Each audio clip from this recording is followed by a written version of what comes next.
As of last year, October 1st, 2024, we saw one step, the very first step Tinubu took to shake the northern hegemony. And that bill was called the Bill Advocating for Regional Government in Nigeria. That bill was supposed to be introduced October 1st, 2024. But we all remember how the Northerners stood against any means, any form, any iota or breath of Nigeria being regionalized. I believe you know why. Because they know that if Nigeria gets regionalized, Nigeria will develop, and then they will be exposed for the laziness, for the wickedness, for all the shenanigans they have foisted on their people, wherein they push the blames mostly on the federal government.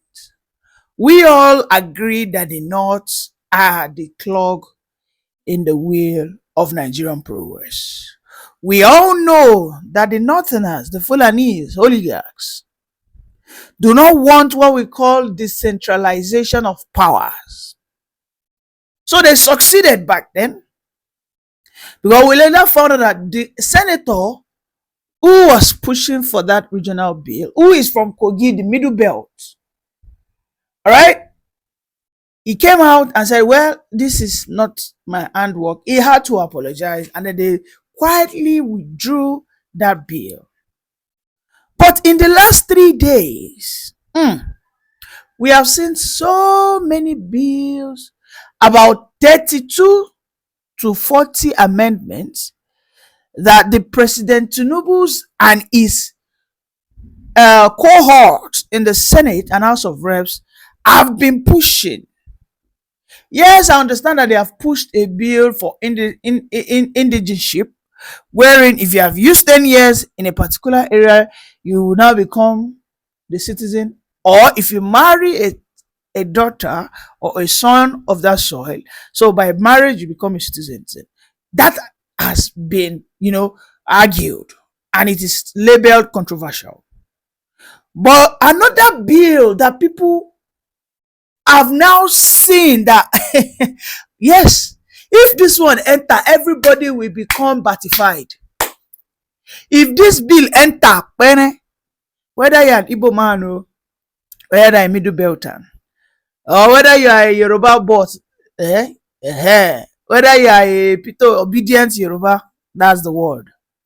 If this bill enter, that's it on my screen. A bill to decentralize the natural resource control. All the gold that we find in Zamfara, can go. If the Northerners want the bandits to take it, no wala. After all, those bandits, those boys, now one woman born them. And according to our research, we found that most of those boys are children who grew up, who their parents told them, abandon Western education, go for the what? Arabic education. Those children become very efficient and qualified Alimanjiri students. They can read and write Arabic. In fact, they can speak Arabic. But they become a very useful tool in terrorism and banditry. I mean, we have seen where mothers will field their son who just newly got recruited into banditry. If they want to give the go to them, carry and go. That bill today is a good news I'm bringing to you people. That bill to restructure whatever we find under the ground, let us decentralize it. Let us decentralize it. If I find diamond and I decide to sell that diamond for 1 million naira, that bill is saying that if I sell it 1 million naira, I will take, me that own it, I will take 700,000. I will now give 300,000 to the central government. That one is okay. Nobody, is that not what they are practicing in America? No wahala. If I find crude oil, like we have it in Abia, like we have it in Akwa Ibom, like we have it in all these oil-rich states, Ondo and Co. If I sell a barrel of crude oil worth $1 million, I will give the federal government what's it called, 300,000, while my government and my citizens or my indigents will have $700,000 to work with. If you convert that to naira, that's almost 1 billion or above 1 billion. By that, everybody will begin to pay less attention on the federal government. People will stop killing themselves, and the Fulani people will not be rendered useless. The Northerners, who call themselves the political kingmakers in Nigeria, will now see that after all, we are just as good as a tissue paper. Have you not seen what Peter Obi has been eating here and there in mosques in this Ramadan? Trying to do the bidding of the Northerners. A church altar boy, because he wants to become a president, he can't beg from one mosque to the other. They chop with alimanjiri. I'm not in any way denigrating them, but he had to bring himself down, forcing himself to do what he would ordinarily not do. If you want to become a president in a Senate climb, yes, you can visit those people, you can talk to their populace. However, engaging in their mannerism, just so you can show that you are part of them, shouldn't be a criteria. But instead, you should show them how things to be done rightly. That's one. Okay? And then also, if we had a situation whereby everybody is not struggling, fighting, and begging for the northern endorsement, the most important thing that people should focus on when they are running for presidency should be policy debate. That is how it is done in most Senate climbs. Your popularity, then your ability to articulate your policies so that you convince the people. Yes, that is how it is done. So people will follow your manifesto keenly. They study your manifesto, study your policies, ask you critical questions, give you timelines, give you deadlines, and if you what's going to happen, what are the consequences? That is how a nation who has been able to do what we call decentralization of powers grow. But we can now see that some people are now grumbling in that House of Rep. While I agree that this has passed the second reading, and when it is done with the second reading, it gets to a point of the public opinion where they call for public hearing, it will still go to the Senate for ratification, and that is where the problem lies. Let me tell you why I said that. It is the Senate that we have the biggest monsters. That is where you see that the Northerners are the ringleaders of the cabals. Anything they say gets done. When Tinubu wanted to do what we call tax reform bill, Ungwanu, are you with me? Mm-hmm. Who were the people that were saying that for where over our dead for tax reform waiting? Tax reform waiting. They were now running from one media channel to the other. They were running 24 hours interviews. The governor of Borno State, Professor Zulum, was the first one that went to BBC Hausa. He did a campaign that Tinubu is anti-North. Bam! Immediately, they ran to the street and began, for where? Secondly, they took that matter to the mosque. He got to the mosque. The sheikhs, the imams, the sultan, all of them began to run a campaign of calumny that Tinubu is bringing a tax reform bill because of alcohol. That it is because of alcohol money that they generated that they have been paying us since 1999 that no president has ever talked about. That Tinubu, that we thought he was a Muslim, now said that because the North are Sharia loving people, we're not going to give them that money again, so they are going to start dying of poverty. That was the thing they did. And before you knew it, Tinubu folded like tissue paper. He folded. That's what happened. He folded. The bill proposed that if you are a state, you are selling alcohol, people are consuming alcohol in your state, like in Lagos and Rivers State, in Anambra, in Abia, in Oyo State, Ogun State, Cross River, Akwa Ibom State. These are places that we know that almost every man they shark. You get my point. Now, in Rivers State, on a monthly basis, they generate nothing less than 5 to 7 billion value added tax from alcohol consumption.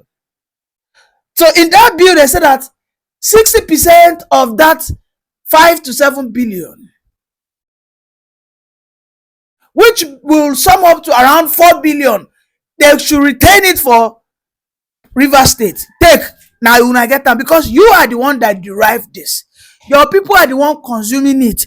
Let us give them the larger share. Take the 60%. Then the remaining 40%, federal government will take 15%. Then the 25% will not share it across every other state. And when they not this, they say for what? Never. It's not gonna pass. And we saw what happened eventually. Everything was cancelled. The derivation that was supposed to be increased from 30% to 60% was disallowed, was disapproved. They only increased it by a meager of 30 to 35%.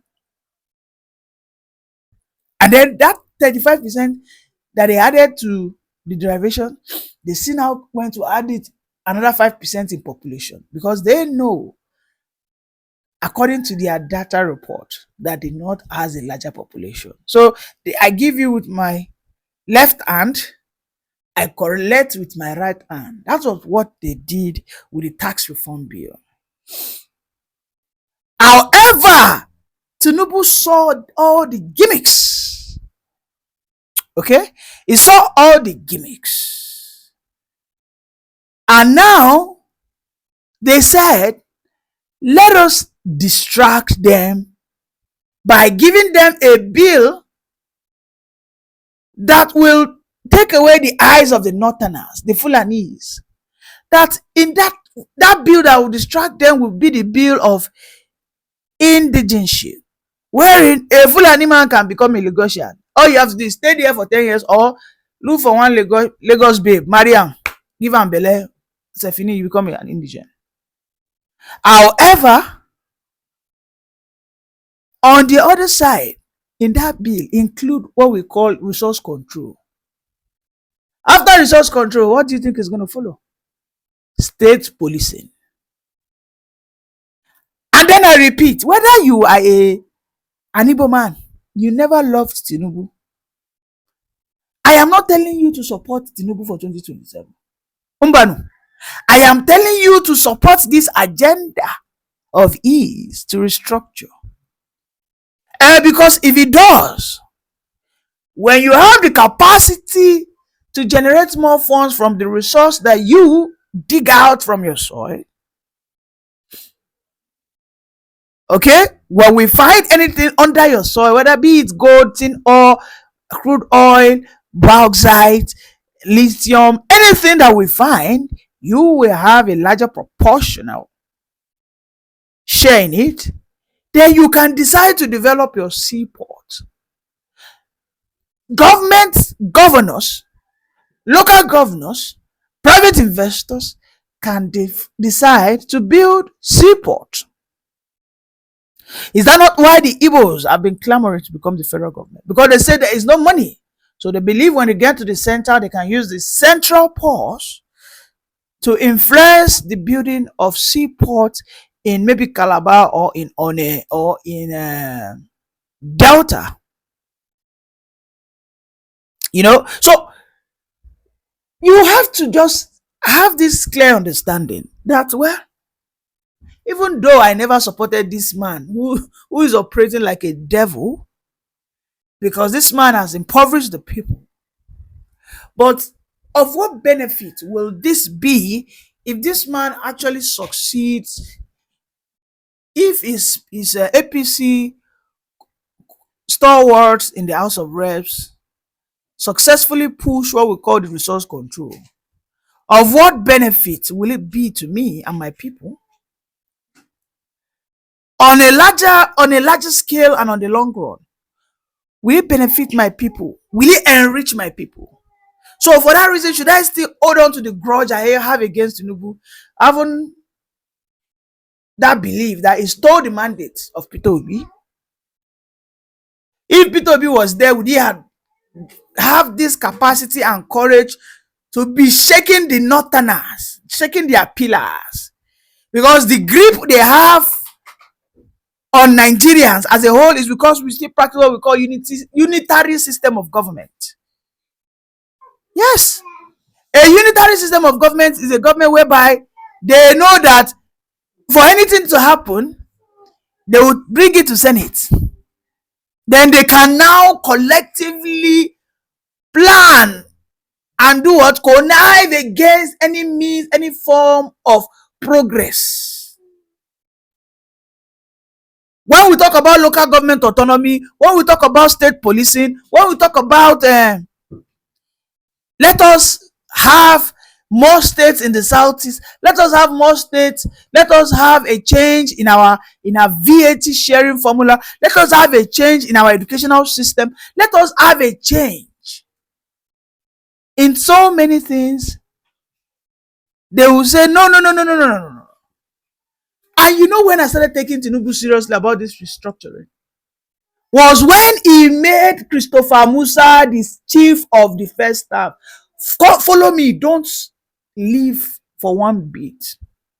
That was the day I started taking him seriously, because Christopher Musa has ensured that Southern Kaduna is now peaceful. You can now walk in Southern Kaduna 2 a.m. You can go to the farm 2 a.m. in the middle of the night. Go to the farm, go and harvest your corn. When last year I said then go Southern Kaduna, go deal with them. When last? You can see that from that Southern Kaduna, the peace is expanding into Plateau, into Benue. Those people that are not happy about the position Christopher Musa occupies today are the Fulani people. And they are politicians who are what? Sponsoring that terrorism. To follow that move again, Tinubu went ahead to create a federal government university that will be located in Southern Kaduna. The Abu Zaria, which has been colonized and personalized by the northern Kadunas, who are largely Fulanis and Muslims. In the admission processes, they tend to always marginalize the Southern Kaduna people, who are largely Christians. The people from Chukun, Kafancha and all that, they tell them, you know what, try again next year. Or they start giving them some level of prerequisite whereby they sideline them. They do everything to just silence them. Another step Tinubu took again, that I said, this man, he knows say 2027, if he no shake them, Kai, don't borrow over. You know what he did? He also splitted the Nigerian Aviation College. This is the school that trained those that want to go into Air Force. He now splitted it into 6 zones. He gave the north. It was only in Zaria. He now shrink it into a pocket size. The Yorubas, he gave them, una to take bam. Anybody that wants to become an Air Force officer does not need to go to the north now. The next is Igbo, you now to take bam. I think that one is in Ebonyi. South, Bayelsa, bam. Middle belt, he gave them bam. I think it's in Plateau or Kogi, thereabouts, or Ilorin. Northeast, take, bam. Southeast, bam. So you can see his move. Yes, he is moving snaky, He dey move like snake like this. So people do not the Fulanis are oh no, this guy. Which kind of paro? But let us take our time. Study this guy. Economically, he had no day there. But we know that our demand, our collective demand since 2011 has been majorly focused on restructuring, regionalizing this country so that what happens in the north will not affect what happens in my own region. What happened in my own region will not stampede on the progress of the north. If the north believe that it is Sharia that will make them progress, no wahala, have it. And if I find myself in the north, I will respect that their values. If you are just joining, please kindly like, subscribe, and share. Bye for now.